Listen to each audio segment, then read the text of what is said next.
Sur ses réseaux sociaux, ce samedi 27 février, Nicolas Sirkis a partagé la photo d'une bougie en train de brûler. Sa façon à lui de rendre hommage à son frère jumeau, Stéphane. Pour rappel, ce dernier a fait partie du groupe de rock Indochine et il était guitariste, mais également compositeur. Il y a 22 ans, jour pour jour, ce dernier a rendu son dernier souffle. Il n'avait alors que 39 ans lorsqu'il a été foudroyé par une hépatite C, à cause de sa consommation de drogue. En commentaire de son post, nombreux sont les fans à lui avoir apporté leur soutien.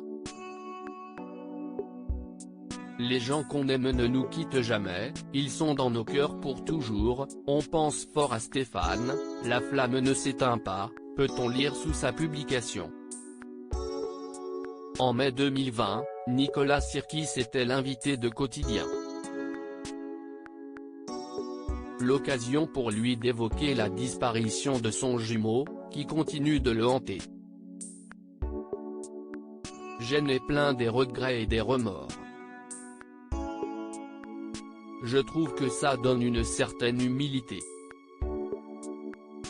Moi je n'aime pas trop les gens qui disent, moi je n'ai ni regrets, ni remords. Non, je pense qu'on a tous fait des conneries, on a tous fait des bêtises.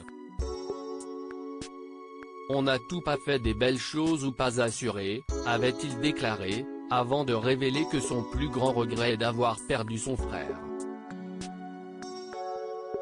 Il avait également précisé avoir des remords par rapport au fait de ne pas l'avoir aidé à se sortir d'un truc. Si est beaucoup de choses. Mais la vie est faite de ça. Elle est cruelle, avait-il ajouté. C'était un combat permanent. En juin dernier, Nicolas Sirkis avait accordé une interview à Paris Match. Il avait alors fait des confidences sur la descente aux enfers de son frère Stéphane. En effet, ce dernier a eu les amis qu'il ne fallait pas. Il est tombé amoureux d'une fille qu'il a entraînée dans ses dîners où il était de bon ton de recevoir le guitariste d'Indochine.